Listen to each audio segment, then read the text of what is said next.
Welcome to the Quick Stop F1 podcast. My name is Nyasha and you could have been anywhere in the world, but you're here with us. We appreciate that. Joining me as ever is my co-host and co-founder. I'm so happy she's joining me today.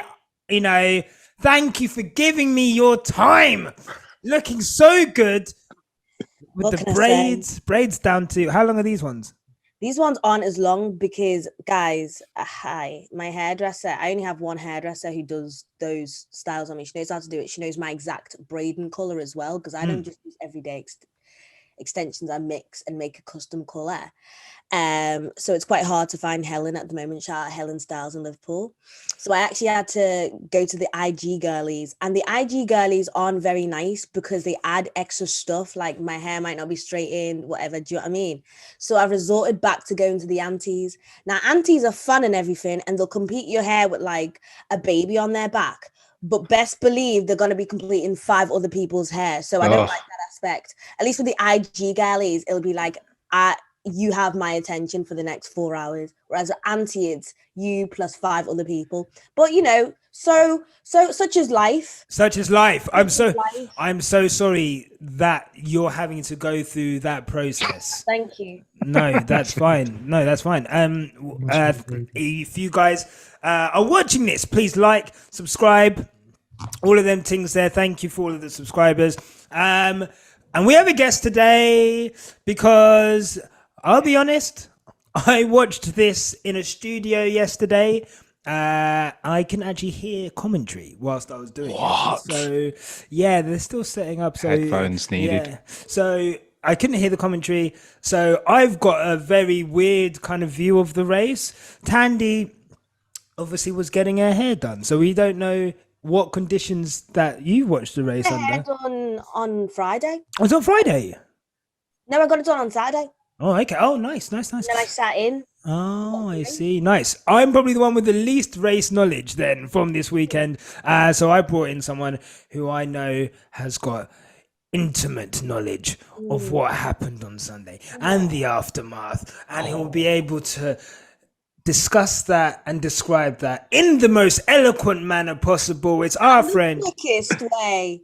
And in the quickest way, we are on a timer. Thank you so much for coming in this morning to Cameron F1. How's it going? Good, mate. Good, mate. Well, I say good before we get into what happened at this Spa-Francorchamps Grand Prix, mate.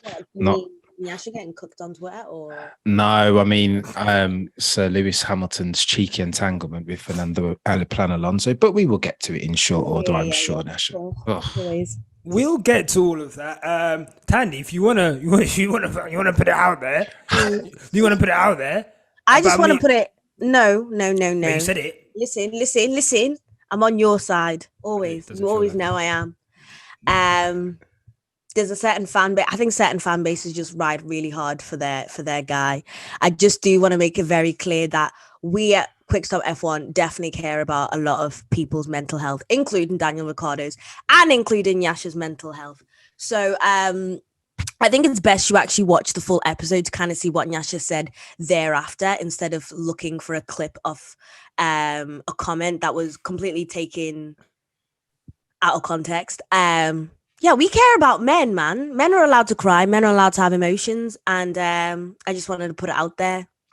Yes. For those who don't know, I was lucky enough to go on the Last Lap show, which is Tomo and Niran's new show on YouTube, doing live race reactions and podcasts. And they've got a swanky studio.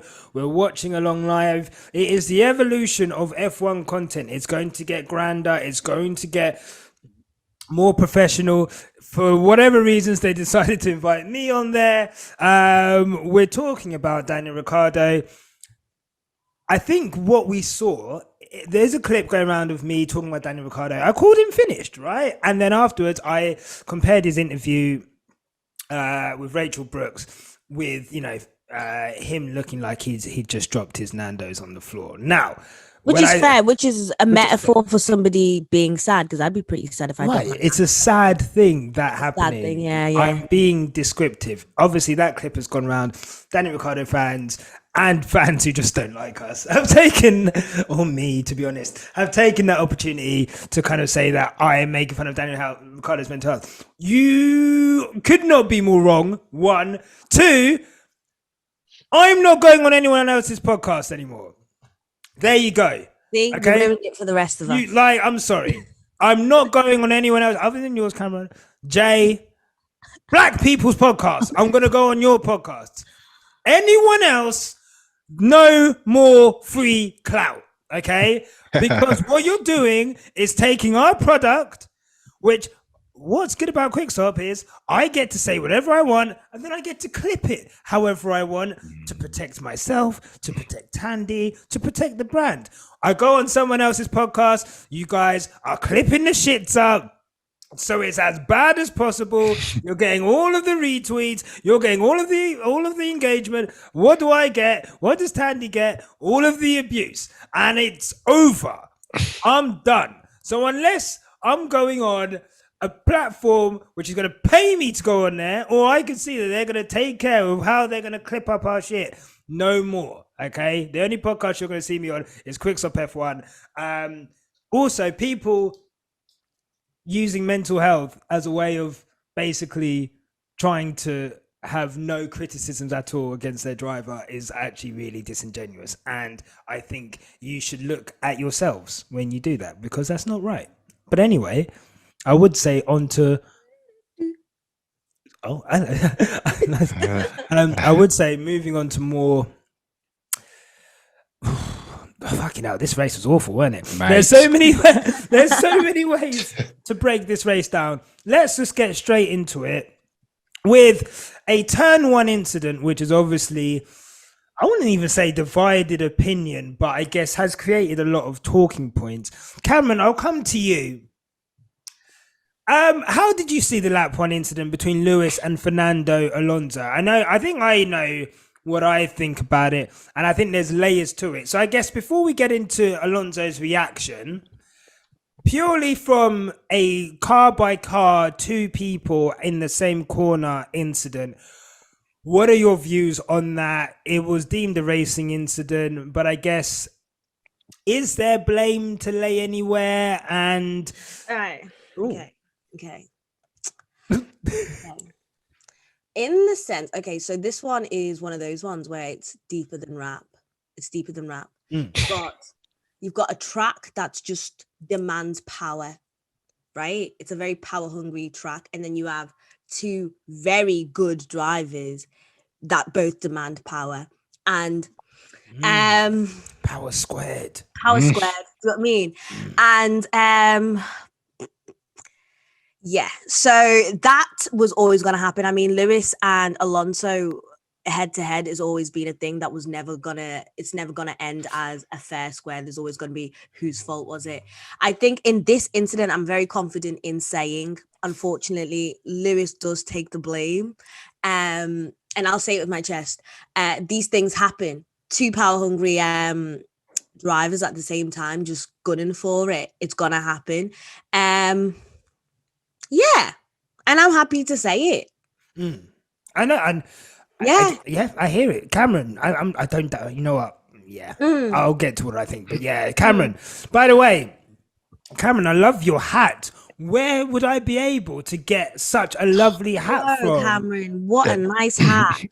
You guys are killing me. The Cameron F1 merch store will be up and running pronto. I promise. Within the next 5 days, I've been in the background. Actually, you know me, procrastinator extraordinaire. But I promise it will be up soon on the Cameron F1 channel. But thank you for the plug. I cannot wait to see it in my mailbox. I know it's coming. It's coming. I promise. I promise you, Tandy. I promise. All of the merch, hoodie, everything. Wow. But we're gonna have to get into a culpability conversation. It's such a sore point on which to start the podcast, Nash. It pains me to say it, but of course I concur with what Tandy said. If you are apportioning blame, it has to be Lewis's, and here's why, right? Over a racing incident, and the FIA were right not to penalise anybody. Yeah. But in my very noddy racing mind, there are a couple of things that are key, right? If you're trying to overtake somebody around the outside and then there is an incident, you're always going to look to the bod on the outside because overtaking somebody around the outside is just a Mickey take. Always defer to the person on the inside line unless two things happen.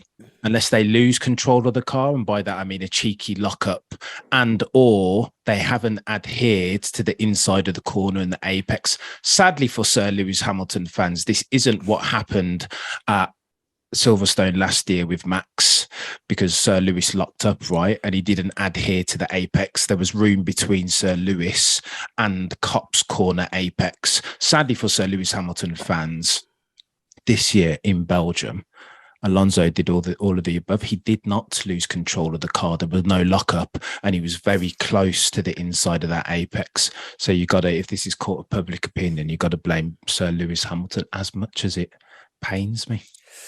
Yeah, and I think we are very much an accountability podcast. Don't get it wrong. Well, yeah, we are, but apparently, we've got no real. No, I'm actually really. So look. Yeah.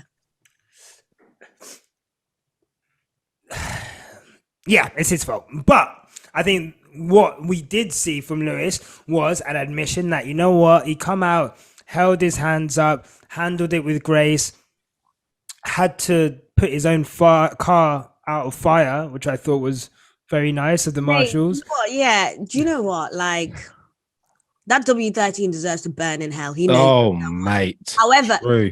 I'll say it with my chest. That W13 deserves to burn in hell.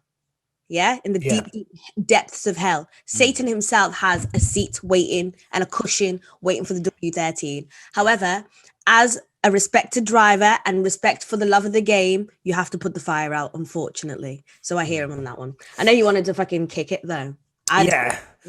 Yeah, you know what it's like? Sometimes when your girl comes back from brunch and she's very drunk and you're just having to deal with her and maybe like rub her back while she's like throwing up in the toilet. And in that moment, you're just like, I just want to leave you to it. You deserve everything you have.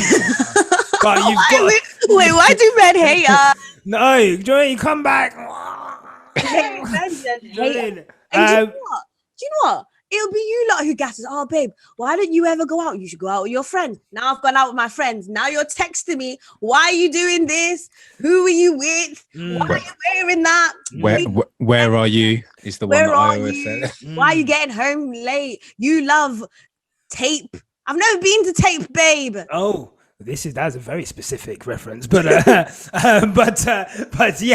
I felt that's what Lewis is going through the end stages of a relationship where he's looking at like, I don't know if I can do this anymore. But luckily, only 8 more races. But Alonso's reaction, for those who don't know, or for those just tuning in, hello. Alonso's reaction, essentially, this guy, all this guy knows is to qualify first and drive at the front or something along those lines.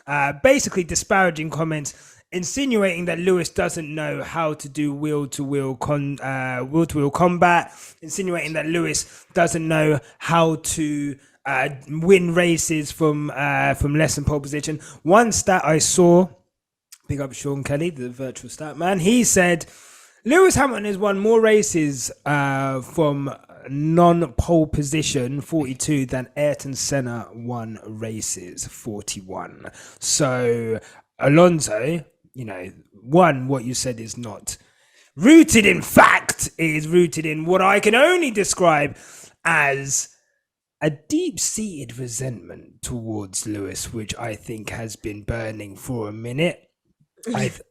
I think, look, I'm just saying, I think Alonso, since 2007, has had this thing with Lewis. And look, Alonso probably looks at his career and his talent. There was a comment Lewis made when Vettel had won 3 or 4 championships, and he said something along the lines of like, I have 1, Vettel has 4. Like, is Vettel really like that much better than me? In the words of Kanye, damn, these niggas that much better than me. Baby, I'm getting on an airplane. I don't know if I'll be back again. And from that point, from that point, obviously Lewis has won more, and Alonso probably looks at his 2 championships, not won one since 2006. It's now 2022. There's whole teenagers who have grown up and started smoking in the time since he won a championship. But he probably looks at that and looks at Lewis's 7 and looks at the car Lewis has managed to have. Well, Alonso's had bad car after bad car, move after move, and there's probably some form of like resentment there, and I think it came out. But I guess Cameron, Yasha said Alonso's so old that he was cool when cigarettes were cool. Now we're vaping. Do you know what I mean? We're on that pink lemonade now, Alonso. Pink lemonade. So Cameron, I saw a comment from a Mercedes employee. I'm not going to name names, but I saw a comment from a Mercedes employee. No, we'll discuss the other one. There's another one, but there's one from who on his private account said, there's no one better in F1 for shithousery than Alonso. This guy is amazing, and made me think: 1, which team do you drive for? But 2, do you work for? But 2. Is that good? I guess. Is Alonso's? Some people love that, right? Obviously, Lewis fans aren't happy with that. Some people love that. Are Lewis fans Are we being sensitive in the same way that maybe Ricardo fans were being sensitive to whatever comments are being made about their driver, or is there? Does there need to be some form of censorship on comments like that, on disrespectful comments like that, or do we all just need to? That's sport, and we need to move on. Bloody Nora Nasha, I love the way that you framed that question first and foremost. Secondly, I know he's killing it. You know what? Concise, because we need to know it. So I'm getting the questions, and then go on. Let me try and nail this one quickly. Then, so I'm not for censorship at all, Nasha, and I do love a bit of controversy. Listen, the key asset in F1 is the drivers, and if you start muzzling them, even though they're liable sometimes, especially in Fernando El Plan Alonso, to say some rogue SH1T, then I think the F1 product is poorer for that. But nevertheless, man, what's Fernando doing? Listen, I really want to like Fernando. So good a driver is he, but he just keeps coming out with this rogue stuff. How dare you, Fernando Alonso? Who are you talking to? What an idiot. Behave yourself, Fernando Alonso. Again, if you're looking at the records, so Lewis Hamilton has won more. I like your Senna fact there, Nasha, but I would tweak it ever so slightly and say that Lewis Hamilton in 40 plus races, not won from pole, has won more races than Fernando Alonso has ever won in his career, Fernando Alonso. So how about, mate, you take 2 seats, Fernando El Plan Alonso, man from Asturias, España. Not having it, Nasha. I just think it's so disrespectful. And you know what? It breaks my heart because I thought these guys had mended the bridge. They of late, Hungary last year, they've been racing respectfully, right? Always giving each other room. Okay, so Lewis Hamilton made a mistake, amended his steering angle ever so slightly on the way into Le Combe, turn 5 at Spa. But come on, Fernando. Is that what you're going with, Fernando? Really? You know Sir Lewis Hamilton more than most, mate. That was, again, a heat of the moment thing. But no, you shouldn't be saying that, Fernando. You've got no place, mate. How dare you? Tandy, any thoughts on Alonso? No. Cool. So, what I would say is, when, and I'm not saying that it was race driven, but when, sometimes, when we piss people off on Twitter, and then the first thing they do is message us. So we know when I piss people off on Twitter. I'm joking. I piss people off on Twitter too. And the first thing they do is call us names, right? Oh. And it's just like, you've been waiting to call us that for a minute. You've been waiting for an excuse to say that. Drafts. Probably got a notes app page of like things to call. They say this, things to call Quick Stop F1. The girl, call her this. Oh, wow. The guy, say this to him. Yeah, and I feel like that's what Fernando, he's had that in the drafts for a minute. He's wanted to say that for a minute, and I just thought it was really inappropriate. I think it was disrespectful, and I think it gives fuel to a narrative that's not true. Tom Sorry, and Danny. Jerry. It started off as Tom and Jerry, but now it's got dark. Do you know what I mean? For sure. It's And a bit like Howard the Cowardly Dog. It's a bit Grim Reaper. You know what I mean? Like Grim Adventures of Billy and Mandy. Oh. yeah, I do know Makes me that. so scary. The space, Nasha, can I just say this very quickly? The space is super toxic, yeah. But how about as humans, we have some empathy, even if you're not a Sir Lewis Hamilton fan, yeah. Seeing the pictorial of him walking back, head down, doing the walk of shame. Why were the Belgian stewards? Why couldn't they send him out a moped? Well, we know the answer to that question already, hence why it is rhetorical. But why, as F1 fans, can't we just have a bit of empathy for a dude who's going through it, does the walk of shame, tractor of a W13 car? That upsets me. There's no empathy because they're happy. These lot are happy. This is what they wanted. They wanted Lewis in a bad car. They wanted Lewis to not be able to fight for race wins. The imagery of him making, I would say mistakes, but having race incidents. These are all things that they've been preying on his downfall. And at least I say it out loud and put it on a platform. These guys have been praying in secret, praying in the dark, and their prayers are currently being answered. Someone else's prayers are being answered. Look, it pains me to say this. We were on the last lap show yesterday, and someone said, I can't remember who, but they were like, Max Verstappen is going to be in the lead by lap 12. And I was like, what? That is crazy. I was like, what are you talking about? He's in 15th place. I said, you know what? Maybe if there's a safety car, right? That will bring... Maybe if you pit someone in the 6th lap. Well, look, we'll get on to certain, man. Don't worry about that. But oh my god. But I was like, there's no way, surely, that Max will be in the lead by lap 12. That's ridiculous. But it happened, and we have a situation where Max Verstappen has won the Belgian Grand Prix by, I don't know the final race results. The last time I checked, well, I can remember it was like 17 plus seconds. I think it was probably bigger than that, right? Cameron, you like provoking the net, don't you? You like riling the net. I saw your space yesterday. I was not in any condition to join, but I did see the title, and you put the title of Lewis Brazil 21 versus Max Belgium 22.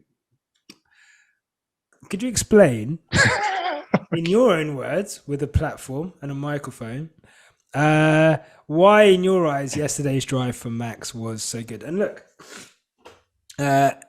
Aldous, I think, tweeted something like, "We are watching greatness right now," and obviously it's hard as a non-Max fan to see it as anything other than a very depressing indicator of a car which, as Tandy has described since day one, as a rocket ship. I said that. You did, yeah. So Cameron, why is this? Why was yesterday such a good drive? So for my money, Nasha, there's one. It's not that he did it. It's not that he made his way from 14th or whatever to first, because again, that was always on the cards potentially in a car, in an Adrian Newey build, new regulations. Again, he's got a durable competitive advantage. That was always on the cards. Instead, he did it in 11 laps, Nasha. How, Sway? That just doesn't even make sense. And again, instantly my mind went back to what's the next barometer, right? And Brazil 2021, very similar circumstance, not the same stakes, not the same pressure against Lewis Hamilton. Fans will argue me.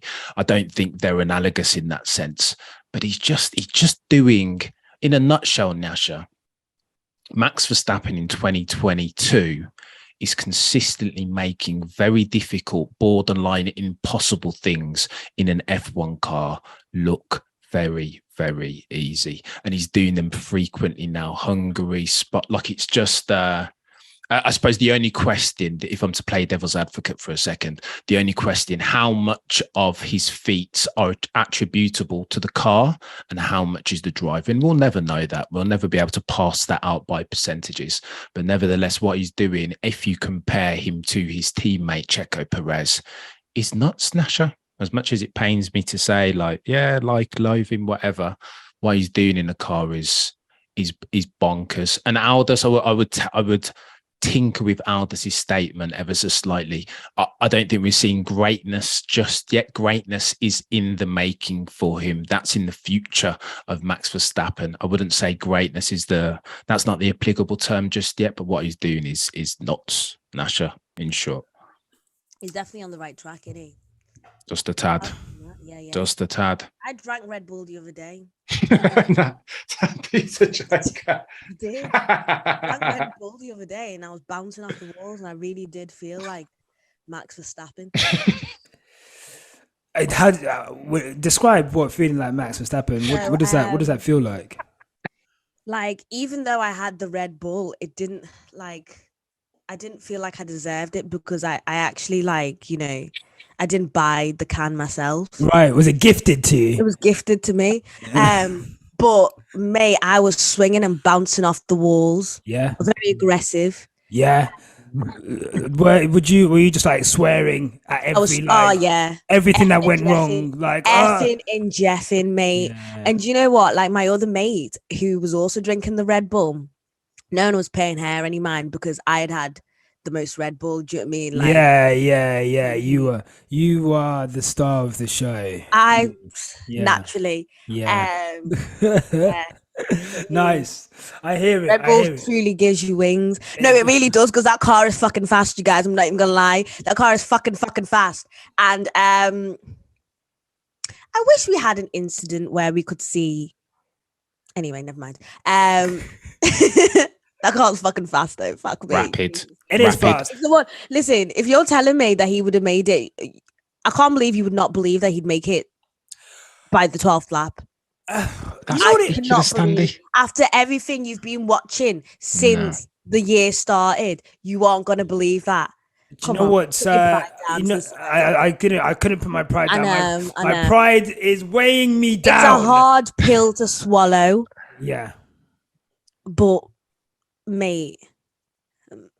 Yeah. Mate. No, I hear it. Mate, no, do you know what? Like, Red Bull just released the handbook immediately. I'd like to know.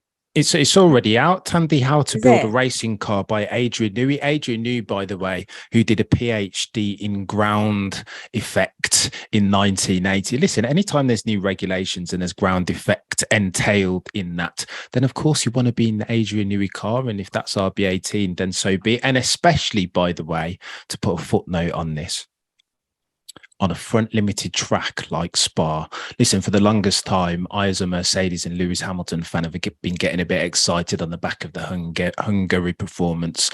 But again, that is a rear limited track and it's going to flatter to deceive, eh?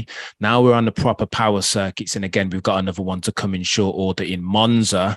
You're going to see the proper differential, 1.8 seconds, as near as that makes no difference. Lewis Hamilton doesn't deserve that. You saw his face.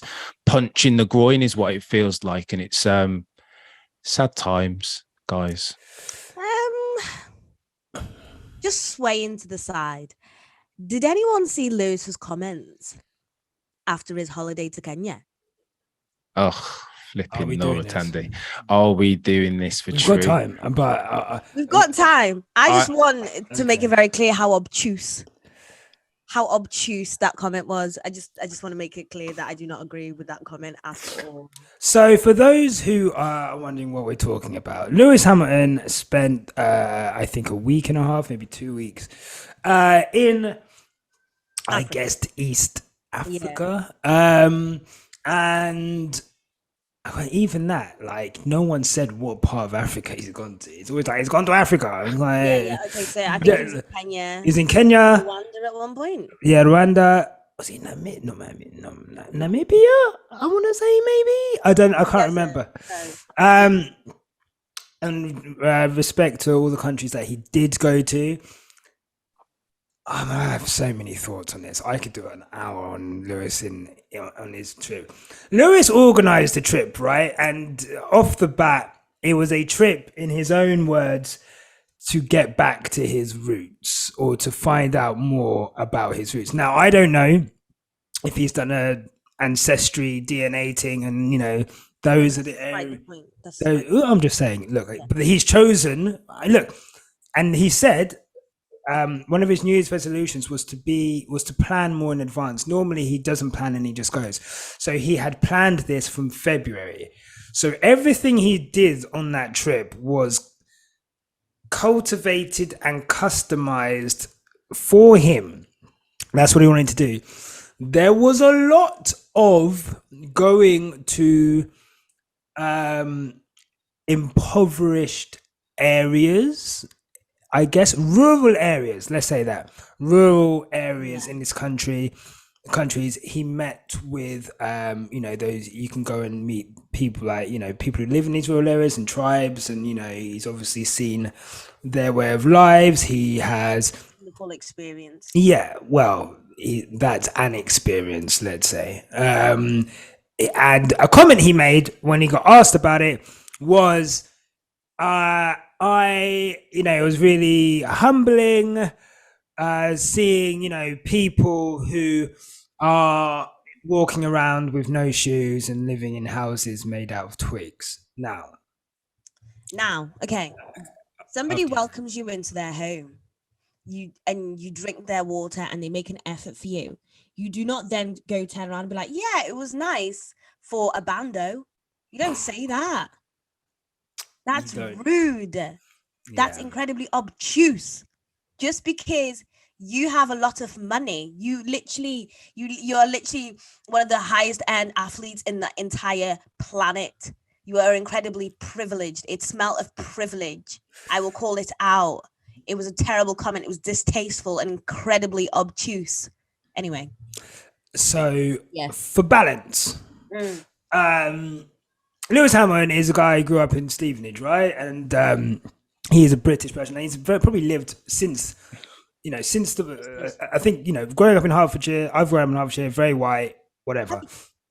Never mentioned it. And then, and then obviously after that, from a young age, he's been a sports person. And, we all know, as much as Lewis has gone on this journey of growth, right? Let's call it, and maturation, and finding himself and becoming this vocal, outspoken leader that has said so much good stuff, that has corrected wrongs that he's done. When he made the comment about his cousin in a dress, right, or his nephew in a dress, right, and then he got that backlash and he corrected that, and he himself has matured as a person and is now a great ally to the LGBTQ plus community. His comments, for sure, I didn't really like them. But for me, because they came from Lewis, and I know it's not me I don't want to get on the cape and here we go. I'm not caping for him. But I could see the language he used was wrong. He shouldn't have said that. I guess I'm willing to give him the benefit of the doubt with that. No, I'm just saying, it's wrong. I think you can have two things, right? Two things can be right. It was wrong, right? But it was from a place of, I would say, ignorance rather than belittlement. And I think it needs to, he's got a lot of credit in the bank for, I think, being someone who is aware of his failings. And I think hopefully what will happen is he'll see the backlash, he'll see how we've reacted, and he'll correct how he talks about Africans from now on, because it was wrong. What people, as someone of African descent myself, I think what people don't realize is those houses made of twigs, those are traditional houses. There's heritage behind shit like that. And that's the thing. Like I used to go, obviously you grew up in Zim. I used to go to Zimbabwe I've been basically as a child. I was born in St. Albans. But oh my God, you and Lewis, you just alike. Just alike. But I went to Zimbabwe every year from the age of 7 till 16, and then I've been multiple times as an adult. I lived for 6 weeks at a time in rural Zimbabwe, in round huts, no water, running water, no electricity. I've luckily that's been a part of my story, so I know about that. I think when you jet set someone into these into these areas which are very different to the way that you're used to growing up, I guess it will humble you, because like you don't expect to see that, right? Or you're not used to seeing that. But the way he described it was wrong. But also, yeah, I don't want to cape for him too much. I think it was worse. I do think that the specific things he chose to do and highlight, the actions for me, I wasn't totally enamored by the trip. I was looking at all the pictures, and I was like, this is a bit whack. Like, this is definitely like middle-aged white person going. Oh, I'm saying that's what it felt like. Honestly, I was looking at all the pictures, and I was like, you're Lewis Hamilton, like you know, every other video was a Bob Marley song. Why are you listening to Bob Marley? And I'm like, I don't understand. I don't understand. What's Bob Marley got to do with your trip to Africa? Like, lesson learned is some of you lot idolize your idols too much. There you go. Let's go, Tandy. Donkeys, please. Star of the day. Star of the day. Stars of the day for the Belgian Grand Prix. Sorry, just before we count, just quickly on Max, is the title over now? Title done? Yeah, Long time. It's been done. Is Max going to break the record for number of wins in the season? Nope. Oh wait, no. He can. I think he's won 2 in a row. I think the record is 9. I think 9 wins in a row. That's the record, sorry. And there's 8 more races. So is he going to break that record? Is he going to win every race from now on? Because it's not a grid penalty that can stop him. Yeah. At this rate, I would not put it past him. As long as those Ferraris are showing their ass and the W13 is flipping and tumbling the bag, I wouldn't put. Who else is going to do it? Do you mean? Yeah. Who else? Cameron. Sorry, we just had a little Lewis Hamilton Africa diversion there, and I could just see you sat there, probably wondering if you're going to clip you into this and get you loads of quote retweets on your name for no reason. But any thoughts quickly before we move on? Oh, on the Lewis Hamilton Africa thing, it's not, being honest, I looked at it, but again, so my most recent heritage is Jamaican, right? And I'm conscious that I'm not sure that this is necessarily my conversation to have, but I agree with everything. I agree with everything that you guys have said, that it did seem like an older Caucasian man going back to the Gambia. Like, I don't know, it felt, do you know what I mean? It felt a bit. Back in the days when I used to live in Rhodesia. Me and Cecil. It felt a little bit tone deaf. I'm not sure that anything he said was factually incorrect. No, but again, he's kind of he's missed the mark. He's perpetuating stereotypes, and those are stereotypes. That's why Red Nose Day. I hate Red Nose Day. Fuck all that shit, and that's why they had to stop doing Red Nose Day, focusing on all the going to Ethiopia and all the droughts and all that. Former porn. Yeah. Though Nash, I think Tandy's hit again, and this is another conversation for another day, but I think Tandy's hit on a point about never beating your heroes and not holding them to a higher state of account. Because as long as I've been watching F1, and again, this is going to get proper blasphemous. I remember a time when Sir Lewis Hamilton was tweeting about all lives matter. That's what I remember. Let's move on. Yeah, let's move on very quickly. Let's move on. Bang. And look, but that shows growth, true, though, right? And it again, does show growth, and that's absolutely. the growth I was talking about. Everyone can grow, everyone can change. Right. I hope that he does. One last thing: the outfits. Why was he dressed like the white South African farmers? Why was he dressed like that? Everywhere he went, he had that same shorts and like Nigel from the Wild Thornberrys. Yeah, and it's like Law. Why weren't you styling him in better stuff? Anyway, he's the GOAT though. He's the GOAT, and I love him. Legend. And we can talk about him like this because we love him, and it's coming from a place of love, right? And everyone Look, and thing is, anyway, Donkey stars of the day for the Belgian Grand Prix. Cam, Oh, not Max. Oh, We've damn. just spoken about him. Let's try and get some other. There wasn't that many. I mean, there's a couple of good drives. I have someone who qualified very well, and I'm willing to say they qualified very well. wait, sorry, we're giving stars or donkeys? I thought you said Stars, donkeys. stars first. Let's start with praise, Right. and then we'll go into slander. Alex Albon, Yes, Let's go. great choice. great. Yeah. Yeah. Give him that. I was He in did the pub well. when I watched it, I actually went to the pub and watched Formula One with the geezers. It was great. Actually, just Better than Quick Stop Live, or nothing's better than quick. uh, Yes, Alex Albon, give it to you. Go ahead, lad.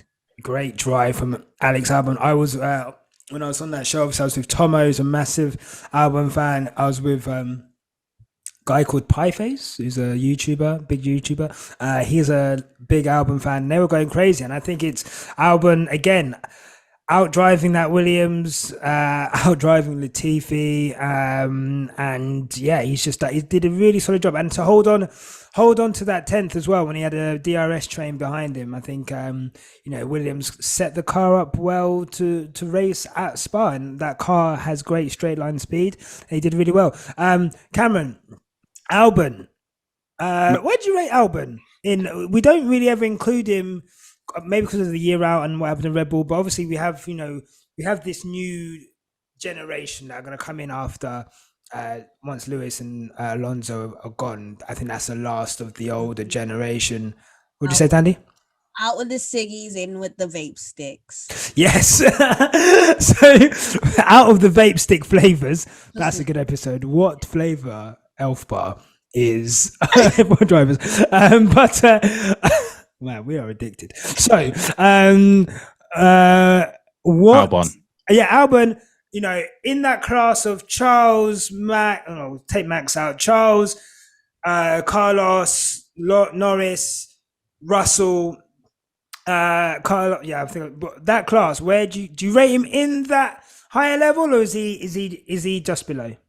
Not just yet, Nash. It's hard to determine definitively because he hasn't had the wheels underneath him yet properly for long enough. Again, he was in Red Bull for a little bit, but I think he's promising and he's got ceiling, but I don't know if he's got that, I don't know, to plagiarize the quick stop F1 phrase. I don't know, he's got that dog in him.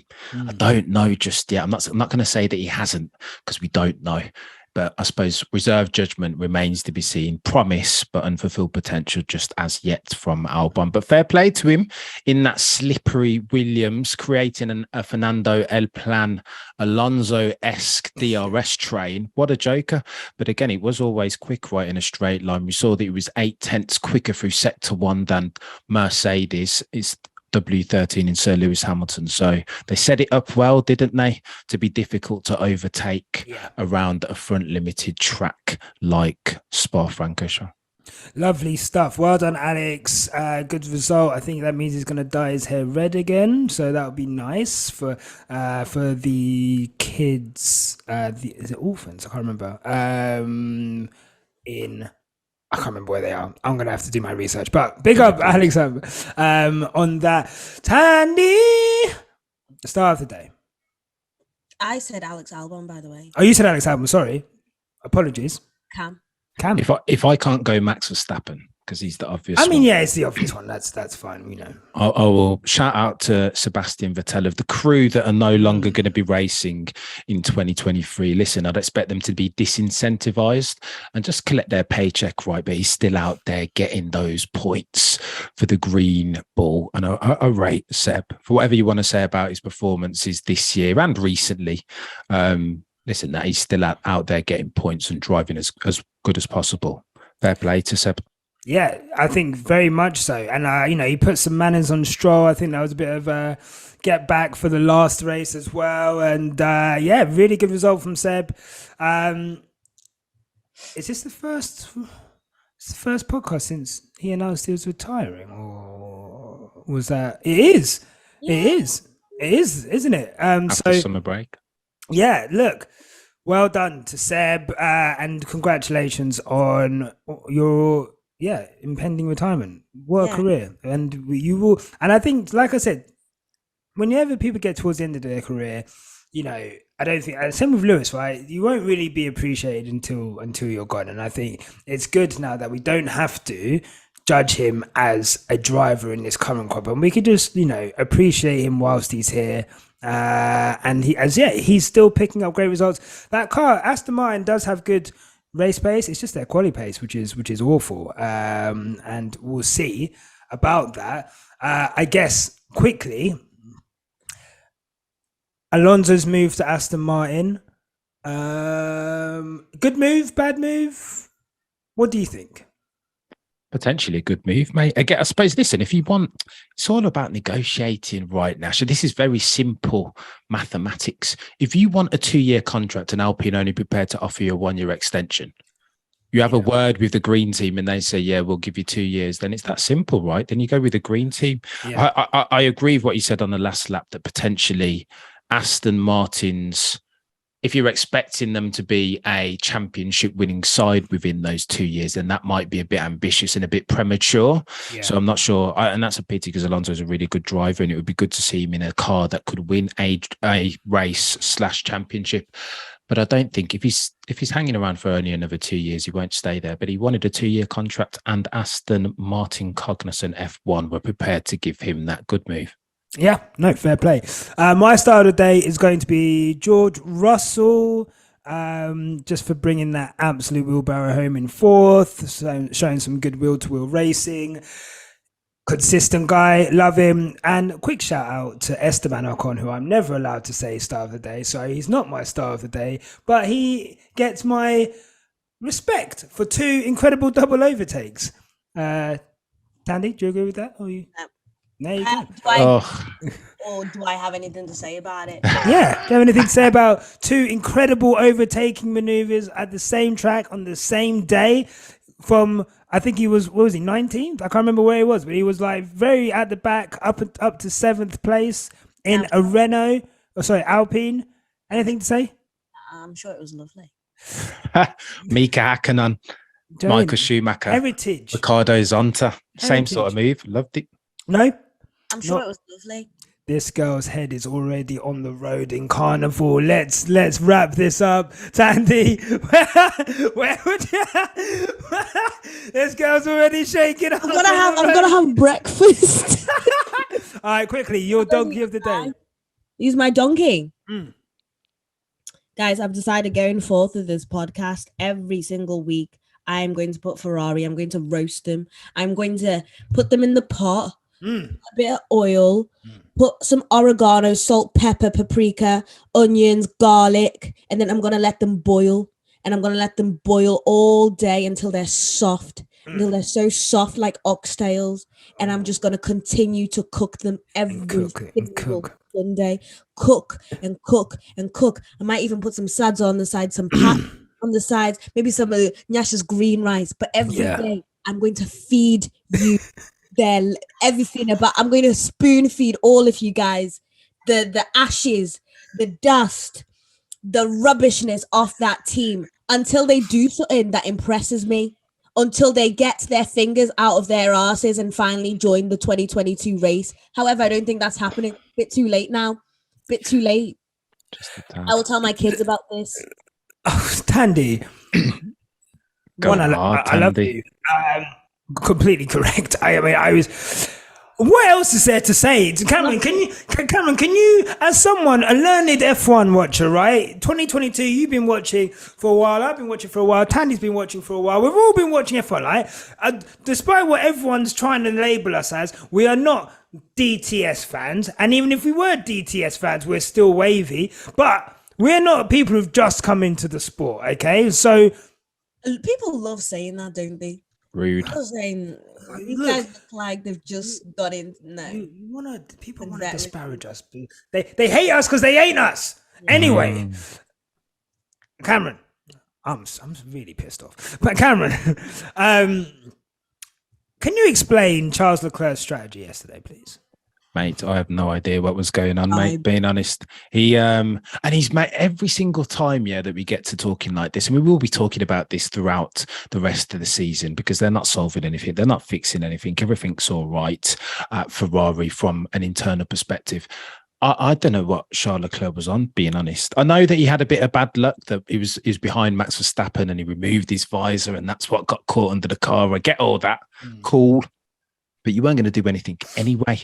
How you don't know how to manage tires. You know what? He's made to look even worse every single time by Max Verstappen. Max Verstappen gets to the front and then still manages his tires in doing so. Meanwhile, Carlos and Charles Leclerc having to come in for early changes and they haven't overtaken anybody. What's going on? I get that the F175 is quite hungry as far as tyre deck and tyre wear, but still it's not good enough, man.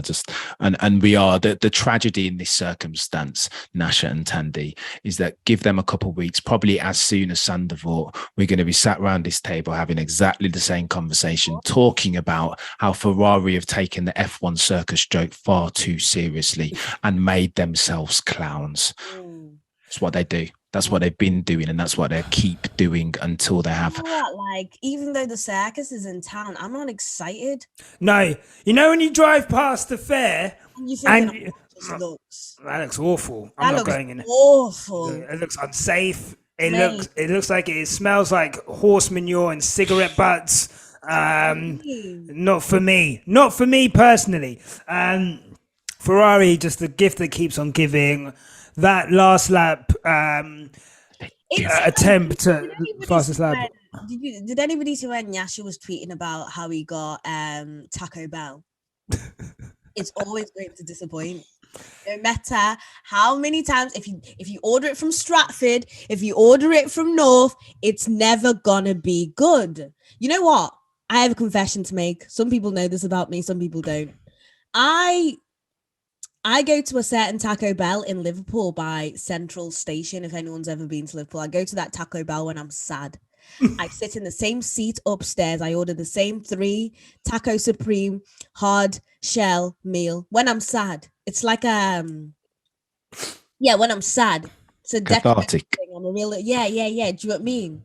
That is how like Ferrari is. It's a sad Taco Bell meal. You're always going to order it from Deliveroo or Uber Eats, but you're still going to get a wet taco that delivers nothing at all. Stop making the mistakes, man. Every time. There needs to be a Twitter handle that only tweets. Listen to you talking, and I just feel like you're making too many excuses for it.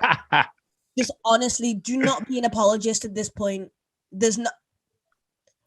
Just mistakes every time. There needs to be a Twitter handle that just tweets out every Sunday, tweets out the plethora of mistakes that Ferrari are making. It's just the same thing. Even how are they? Go on. By the way, quickly, how are they sending out Charles Leclerc to tow Carlos Sainz Jr. on fresh red label soft compound tires? The mind boggles. The tow that he gave Carlos as well was crap. I think Carlos had to back out of it because he wasn't going quick enough. They just weren't on it. Charles wasn't on it all weekend. Bless him. He just looked like he was still on summer break. But you know what? It is what it is. It is what it is. It is what it is. My donkey of the day. I'm going to give it to Latifi, as always, just for being you. Just get out the sport. And, pardon? You like Latifi? I honestly am so indifferent to that guy. That's the strength of feeling that I have. Like, I'm just like, I could not care less about him. Every time I see his face on the F1 montage thing, I'm like, why? Why are you here? Indifferent. I'm just worse than hatred. Like, I just get the fuck out. Why are you doing it? Do you know what I mean? Skedaddle. Get the fuck out of here! Can't be around here no more.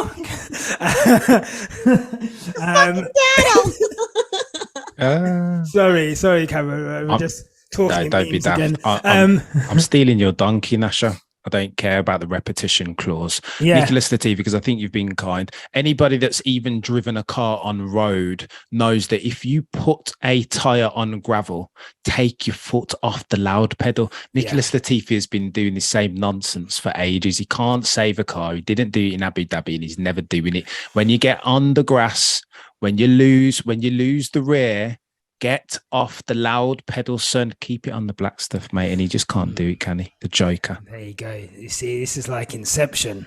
It's like, oh, keep it on the black stuff. Oh, am I in a dream? Yeah, I think that's it. Let me just read a few of you guys' tweets. David Noble says Donkey one visor tear off. Yeah, I mean, obviously that is not good for you guys at Ferrari. Underscore MS17 underscore says Donkey of the Day. Ferrari don't even deserve it at this point. But I'll say the whole grid, because how the fuck they letting Max cakewalk his way to P1 in like 10 laps? Shocking. Needs man of shit. Perez. I want to have a whole podcast one day talking about how Perez has the easiest job in F1. He doesn't have to beat his teammate. Doesn't matter how much he loses to his teammate.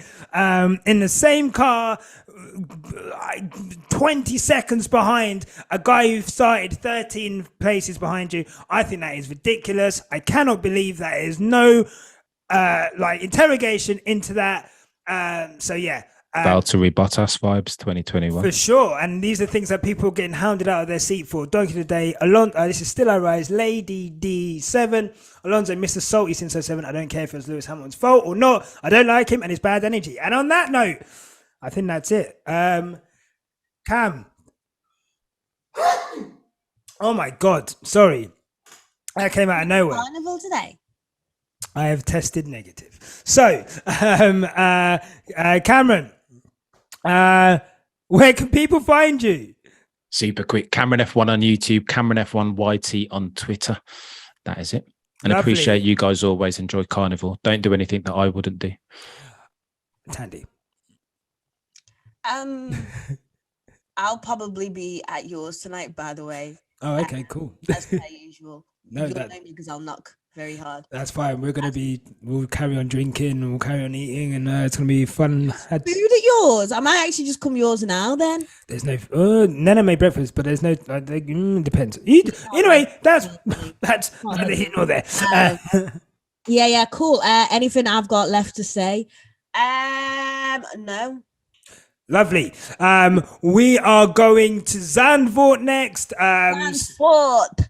So anyone who is going, who is a person of color in any way, in some kind of protected community, look after yourself, be safe out there.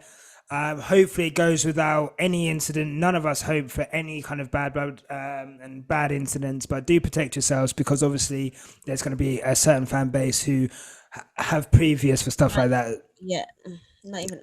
I don't want to say it explicitly, but we all know.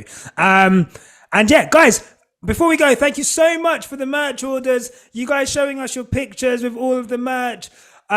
Incredible. It's like amazing. You guys look incredible, by the way. You guys look fantastic. so good. Those purples, those pinks, those blacks.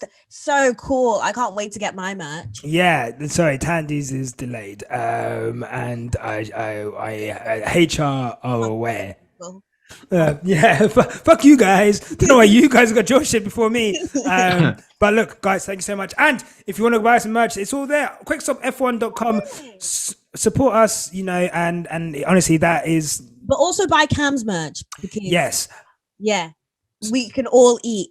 We can all eat, and there's room for all of us at this F1 table. So big up all the black F1 content creators. Big up all the content creators that don't chuck us under the bus, and big up everyone out there. Love, guys. It's Carnival weekend. If you see videos of me acting up, hey, you know those pictures of Lewis at crop over? If you see me in any similar pictures or videos, mind your business. If you see me on road, well, you don't even know that this That's is me. If you see me at Carnival, my lawyer will be in touch to bring it to okay. And quickly, big up, I think it's Andrea, who I thought was going to do a drive-by shooting at me on my way to Tesco the other day, and was just saying hello, and whipped out her phone. She was so nervous she didn't even take a picture. It was a video, so it's just a video of me like, hi. Big up the guy who I met at Soho House, Berlin. Was I in Berlin? Yeah, in Berlin. And he was nice to me, and he had the cool Swarovski glasses. Hi, mate. Didn't forget about you. Yes, thank you. Guys, we appreciate you so much. You're making us feel famous. And you know what? It's the least we deserve. Thank you so much. Have a lovely weekend. And remember, no matter what happens, keep it on the black stuff. Goodbye.